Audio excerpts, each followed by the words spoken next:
have to produce all the time or I go crazy. It's really that simple. So my daughter was born when I was 24, and up until that time I tried to do regular work like fabricating and boat building and amusement park rides and whatever, still making things, but sort of regular. And then when she was born, big heavy question of like, what am I gonna do something I hate and teach her that that's what life is? Or am I just gonna risk everything and teach her that life is doing what you love? And so I started doing art.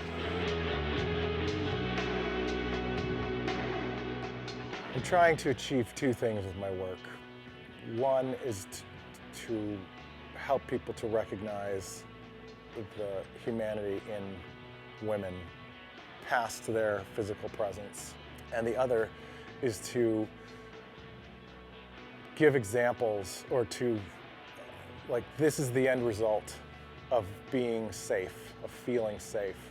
The beauty of that, of the energy that women bring into the room when they feel safe, and the power of that. When I was 7 years old, I was living in Berkeley, and my friend Robin was over. Her mother was my mother's best friend, and we'd been playing, then she went off and did her own thing. I went off and did my own thing. So then there was a commotion outside. People were kind of freaking out, so I went to go see what was going on, and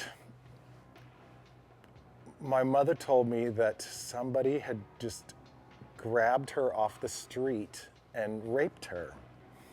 And I was 7, and that was the first time I'd have heard about sex.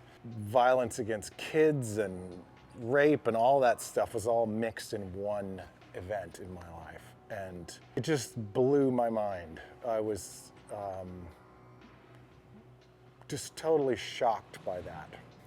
And it affected me for the rest of my life. Well, what happened to me as a kid focused me on the issue of women being raped. I mean, it really did. I thought about it all the time. Everybody that I work with has been assaulted or raped. It's just, after a while I started thinking, I mean, how prevalent is this? How many people, it's ridiculous. We have to do something about this.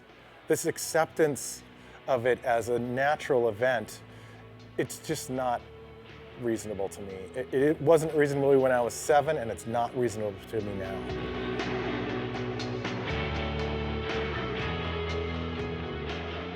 One of the things that just blows me away about them is that they show up anyway. They show up and express themselves. To a large extent, women do this every day. They go out in the world and be beautiful and present, and even though it's dangerous.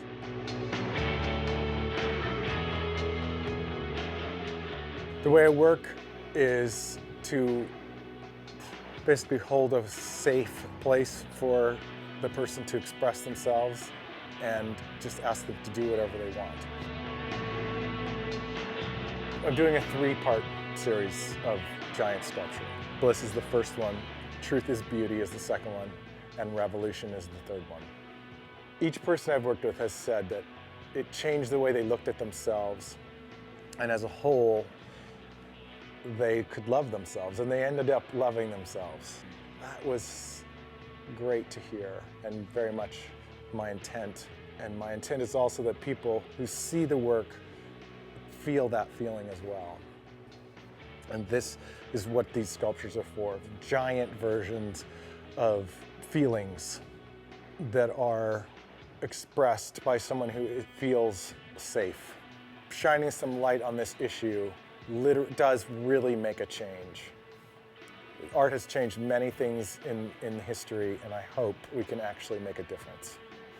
Thank you.